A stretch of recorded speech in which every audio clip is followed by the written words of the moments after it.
وعليكم السلام ورحمة الله وبركاته أستاذك إن ربي سن الله جالته وارثين برسيبتن هم تتابعنا ما تفيدهم ربنا ما تايسو نما بسم الله يقول لنا نجاي akkasuma waa hunda taayyuu sammuutti qabatee qoma keessaa qaroo rabbinu haa taasisu maanaa irra laalanii qaroo miti qomarraa abboo bismillah gaaffiillee ta'e waa hunda yeetee nama qomarraa qaroo rabbinu haa taasisu isiniif illee ilmii keessan ilmii barakaa qabdu ilmii samaraa qabdu rabbi isiniif haa taasisu ilmii keessan rabbi isiniif haa dabalu ustaazota keenya baabaa keenyaan hangafe ka'aas irratti aarsaa guddaa kafalaa jirtan rabbii jataa keessa nyaatan hundootiin rabbi isinii haa kafalu nuti jataa keessa dandeenyee kafalee hin finnu Abboo bismillahi mindaan keessan jannata haa ta'u.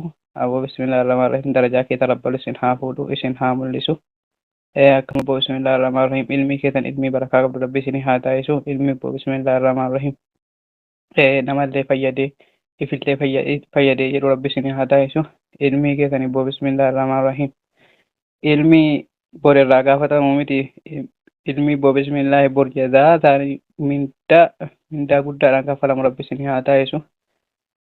Ustaazota keenya yoo jala kana jiraattan ol baatanii nasihaa ummata keessaniif gootanii akkasuma darasoonni keessa jirtan illee takka takka jirtanii kan dhufatinaati ol baati namni nasihaa qabdan namni daawwaallee ergaallee qabdan akkasuma ummata keessanii nasihaa qoodaa isiniin jenna.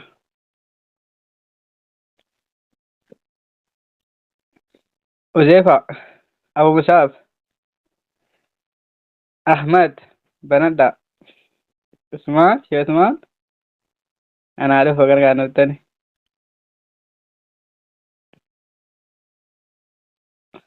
السلام عليكم ورحمة الله وبركاته.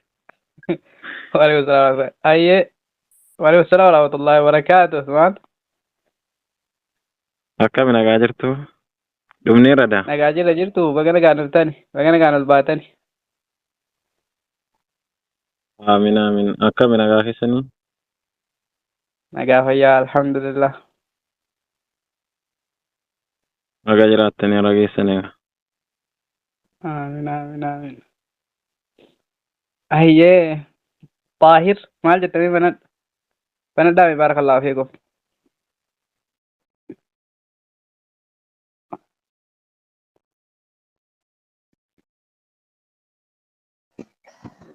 السلام عليكم ورحمة الله وبركاته. ما شاء الله تبارك الرحمن.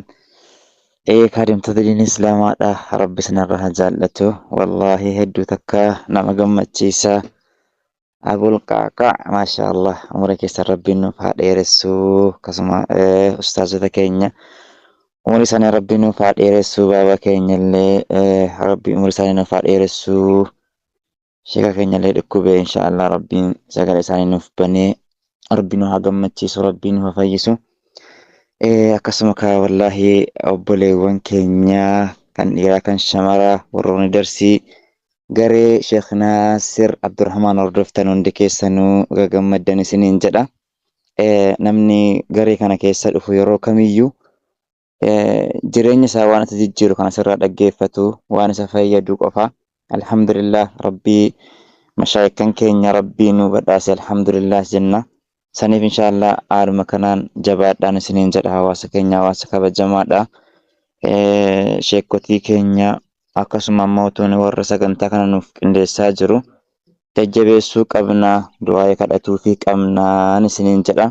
Maaliif jennaani sheekotiin keenya yeroo isaanii aarsaa godhanii mindaa tokko malee halkanii guyyaa diin rabbii nu barsiisaa jiru. Saniif nutis hawaasni jajjabeessuu qabnaan isiniin jedha karaa kamiinuu karaa rabbiin nu laaffiseen jajjabeessuu qabnaa bira dhaabbatuu qabnaa maaliif jennaan nama galata namatti oole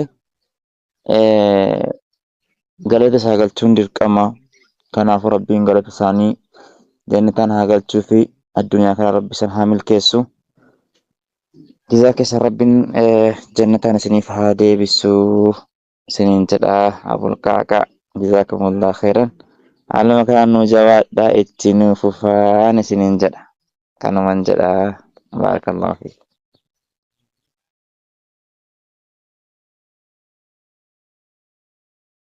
Hayyee akkas xaaroo keenya rabbi sirraa haa jaallatu. Dubbiin danatee farreetti hin feenu jedha Oromoon. Ammuuti kun iyyuu wallaahi argaa jirtu dubarfatte. Rabbi du'aa ishee nuuf haa qeebalu.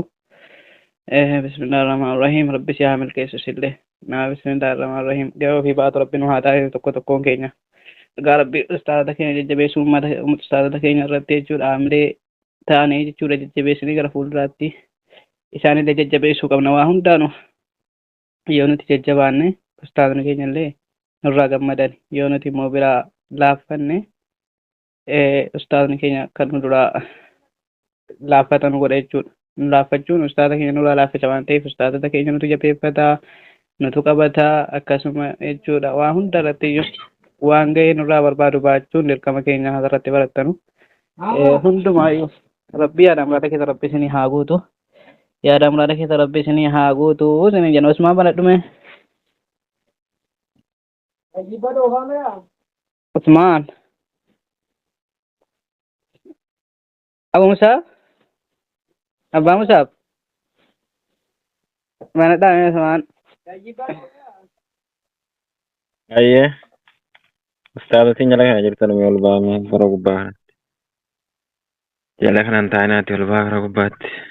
Jala kana maal gootan? Ol ba'uma tokko nu daddabarsaame amma ustaazotiin sissinatti. Taa'ir maal jettan? Maakiin Ayyo mana inshallah. Andoa sini godhina sinana gadi bu'a.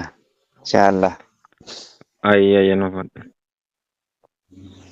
بسم الله الرحمن الرحيم الحمد لله رب العالمين الصلاة والسلام على رسول الله صلى الله عليه وسلم ربنا آتنا في الدنيا حسنة وفي الآخرة حسنة وقنا عذاب النار اللهم يا فارج الهم وخاشف الغم اللهم فرج هم المحمومين اللهم نفس كرب المكروبين اللهم اقض الدين عن المدينين يا رب العالمين اللهم اشفي مرضانا واشفي مرضى المسلمين يا رب العالمين اللهم اشفي مرضانا واشفي مرضى المسلمين يا رب العالمين اللهم أعنا على ذكرك وشكرك وحسن عبادتك اللهم ويا أرحم الراحمين أدخلنا في عبادك الصالحين اللهم أحسن عاقبتنا في الأمور كلها وأجرنا من خزي الدنيا وعذاب الآخرة يا رب العالمين اللهم أحسن خاتمتنا يا الله اللهم كما أحسنت خلقنا فأحسن خلقنا يا رب العالمين اللهم ثبتنا بالقول الثابت يا رب العالمين اللهم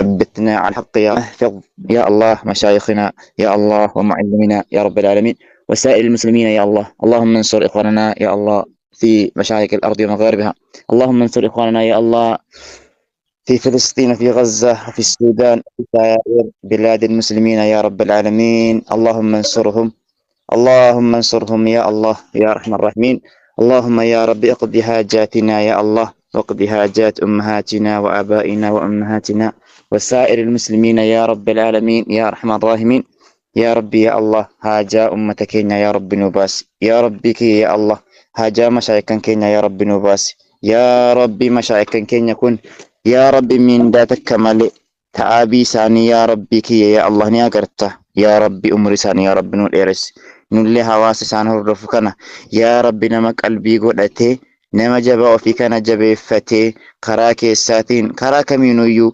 ججبيسي أبين في ثين برد أبتي نما سان ديقري ججبيسي نما ملكه ربنا هاقودو نما درسي أسرتي بارتا مكانا قلبي تكابتي بردالو تسابر سيسو kan hawaasa isaa barsiisu rabbiin nu haa godhu rakkoo agartee obboleettiiwwan keenya rabbiin furmaatatti nu haa godhuu fi biyya namaatti rakkataa jiran shamarran keenya warra yaa rabbii kiyya yaa Allah osoo baatiin soomanaa kun hin dhufne yaa rabbii yaa Allah galmee isaanii kana yaa Allah mana namaa hojjetuurra shaqaala ta'uurra yaa rabbi nu haqiiti isaanuma kana madaamitti yaa rabbi nu jijjiir yaa rabbi yaa Allah warra rakkataa jiru warra hojii dhabee jiru warra dalagaa dhabee jiru dalagaa gaarii dalagaa bareedaa yaa rabbi nu buusif yaa Allah ربنا آتنا في الدنيا حسنة وفي الآخرة حسنة وقنا عذاب النار مرت إن شاء الله هواسا كينيا ويتدرسين أستاذنا كينيا أسرت بهاني هندي كيساني وروني أستاذ إن شاء الله واني سنغوتاني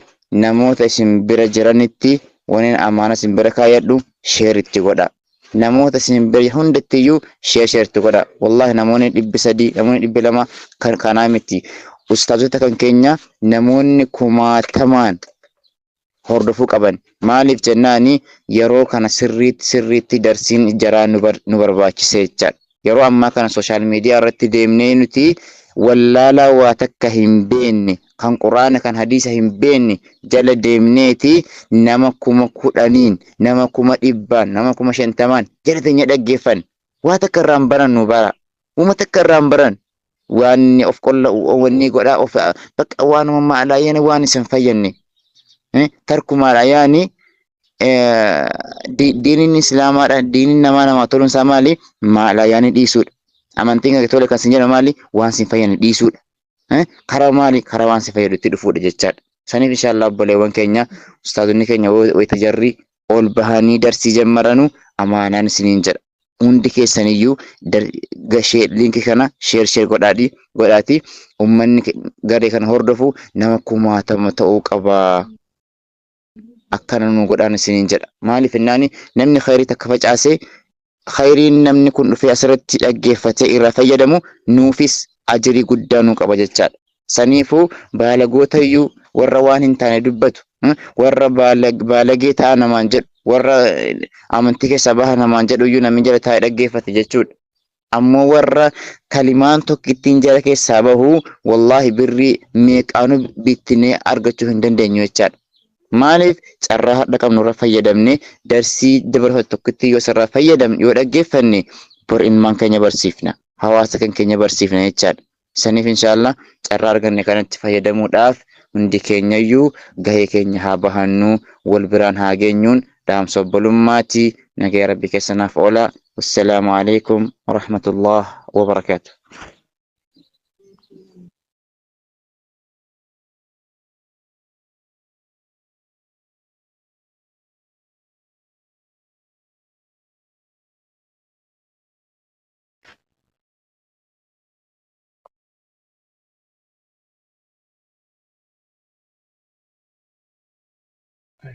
وعليكم السلام ورحمة الله وبركاته.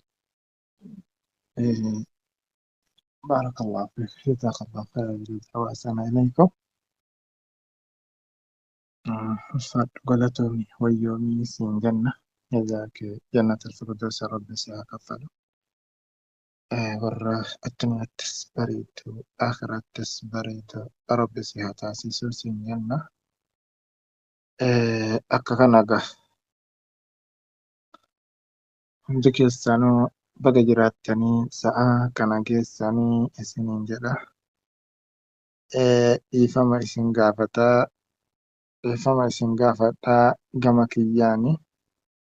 Xiqqoo siigaa namni jaallatillee namarraa hin hafu.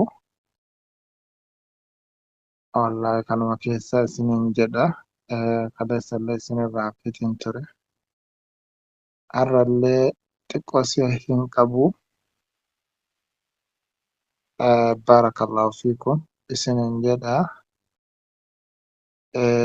Gaasilasii insha Allah haga rabbiin ulaaffise immoo daqiiqaa muraasa wayii numa qaraanaa isiniin jedha. Baarakallahu fiikum. بسم الله الحمد لله رب العالمين الصلاة والسلام على رسول الله صلى الله عليه وسلم. Durse faaruun karabbii bakka bareedaa keessa waliin nu qabeeti. Faaruun karabbii bakka guddaa, bakka kabajamaa, bakka bareedaa, bakka keessaa waa dhagahanii gadi bahan keessa waliin nu qabeeti. Alhamdulillahi rabbil aalamiin. Alhamdulillahi rabbil aalamiin. Bakka keessatti qalbii wallaanamtu. Bakka keessatti nafsiyyaa wallaanamtu. Bakka keessatti sammuu wallaanamtu.